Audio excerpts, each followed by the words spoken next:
Hello and welcome to Value Research Podcast. You're listening to First Page, a column written by Virendra Kumar. Time to sweat a bit? The markets seem headed downwards. It's time to not worry. The equity markets are down about 7% since the recent peak at the end of September. It's no big deal one way or the other. It could be the long foretold big correction or some minor hiccup heralding a period of stagnation or some combination of the above. It does not matter. This is part and parcel of equity investments. All you have to do is hunker down and wait for the storm to pass. Every investor in stocks and equity mutual funds knows the drill. Of course, this assumes that your investment portfolio is largely composed of carefully chosen stocks and funds, which I'm sure it is, isn't it? I'm sorry, but did I make you uncomfortable with the last question? If you're sweating a bit at that, now might be a good time for some honest introspection.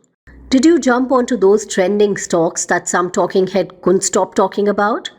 Are there a few sure shots in your portfolio that haven't quite lived up to their promise? Market dips have a way of exposing our investment follies, just like in that famous quote about what happens when the tide goes out. But here's the silver lining. These moments also offer a perfect opportunity to reassess and restructure. However, many investors are now enjoying the fruits of their past actions.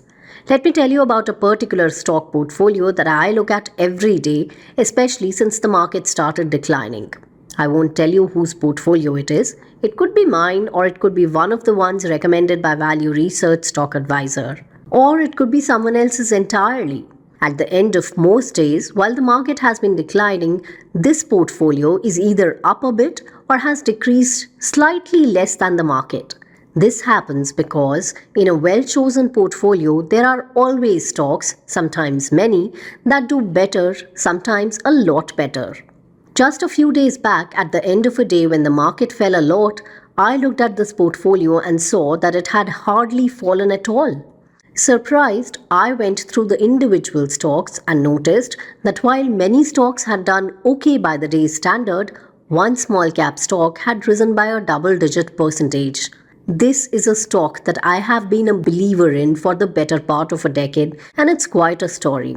I won't tell you the name because that's reserved for Stock Advisor members, but suffice it to say that it's a perfect example of what I've been talking about. You will never be short of such examples if you care when choosing good stocks.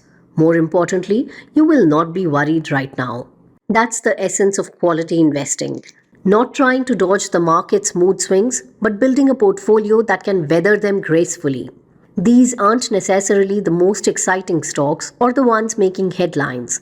They're more likely to be steady compounders, businesses with strong moats, and management teams that treat capital allocation as seriously as you treat your savings.